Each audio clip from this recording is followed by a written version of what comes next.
Donc dans ce nouveau tutoriel, je vais faire un verre à partir d'un cylindre, puisque le cube présentait quelques défauts, notamment la résolution un peu anguleuse ici, là.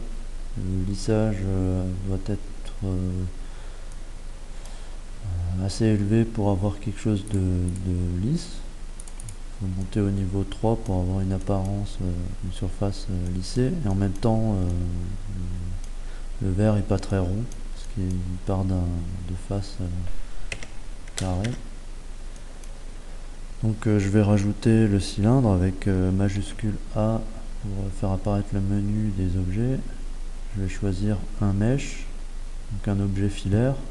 Dans les objets filaires, je vais choisir le cylindre, donc qui s'approche le plus de l'objet final qu'on recherche. Je vais réduire un peu le nombre de faces. Je laisse les deux fonds, donc ici en bas et en haut. Ensuite, j'entre en mode édition, donc j'ai mis 12 côtés puisque je vais rajouter un modificateur de subdivision, ce qui va considérablement augmenter le nombre de facettes. Avec la touche Tab, donc j'entre dans le menu d'édition. Pour sélectionner la face du dessus, avec le bouton droit, je clique sur le point au centre, je fais CTRL et la touche plus. Voilà, sélectionner la face du dessus. Je fais, alors il y a une autre méthode, c'est en mode face. Si on cache l'arrière de l'objet, avec la touche A, je peux désélectionner. Avec la touche C, je peux sélectionner en mode cercle. Donc, la molette permet de régler la taille du sélecteur, et le bouton gauche pour sélectionner, le bouton milieu pour désélectionner. Voilà, c'est une autre méthode pour sélectionner le dessus du verre. Donc là, je vais faire une extrusion que je vais annuler, enfin pas complètement, je vais juste annuler le déplacement de l'extrusion avec le bouton droit de la souris. Sur la face extrudée qui est toujours sélectionnée, je vais faire un scale S, donc un changement de taille, d'échelle sur les faces sélectionnées pour ajuster l'épaisseur du verre. Je vais refaire un extrude vers l'intérieur que je valide avec E suivi du bouton gauche. Ensuite la touche Z permet d'afficher en transparent, en mode filaire. Ici je peux ajuster avec le bouton gauche sur la flèche bleue, donc l'axe Z, la hauteur du fond. Ensuite je reviens en mode solide avec la touche Z. Je vais rajouter un modificateur qui se trouve ici, donc accessible avec le bouton milieu. Ici je déplace l'onglet avec le bouton milieu de la souris. Voilà, j'ai rajouté un modificateur, donc il est en niveau 1. Et si on sort du mode édition avec la touche Tab, on active le lissage, on a déjà quelque chose de très circulaire, alors qu'on est au premier niveau de lissage. Donc après le résultat est toujours meilleur.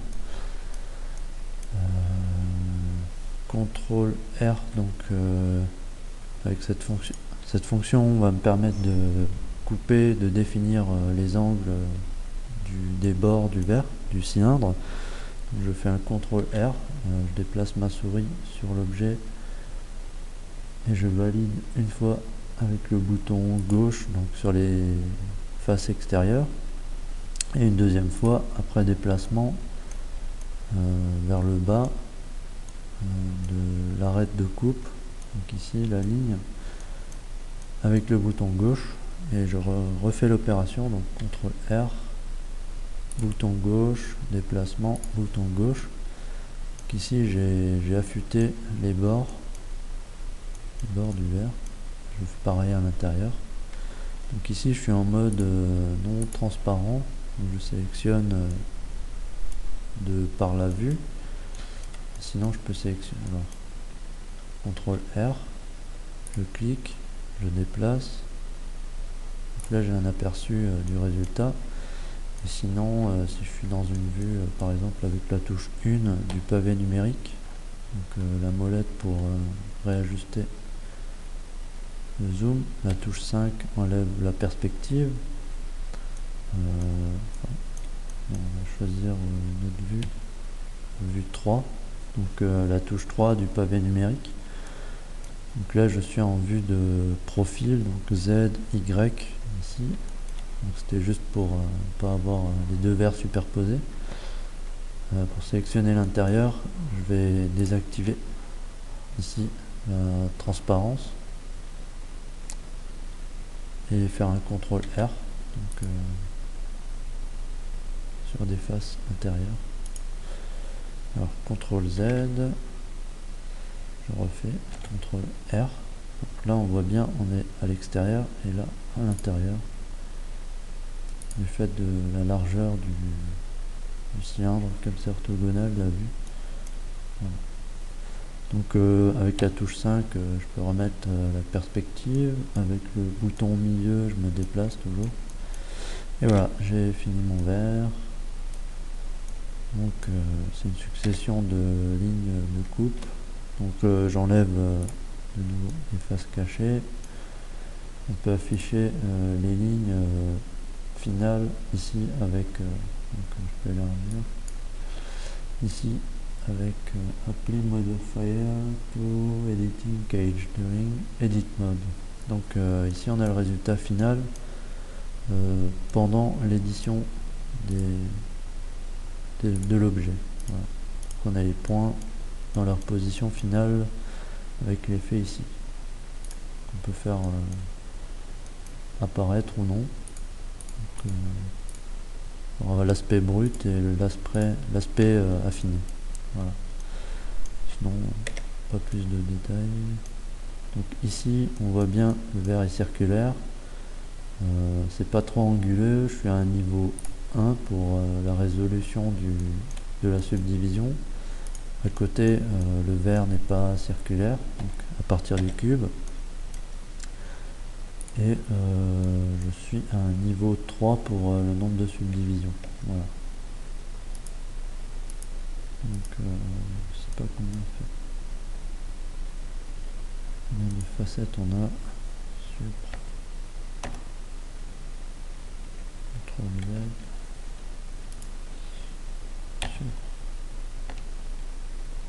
Donc on a 1922 facettes pour la fabrication du cube. CTRL Z. Super. On a 410 facettes pour la fabrication du cylindre. Voilà. CTRL Z.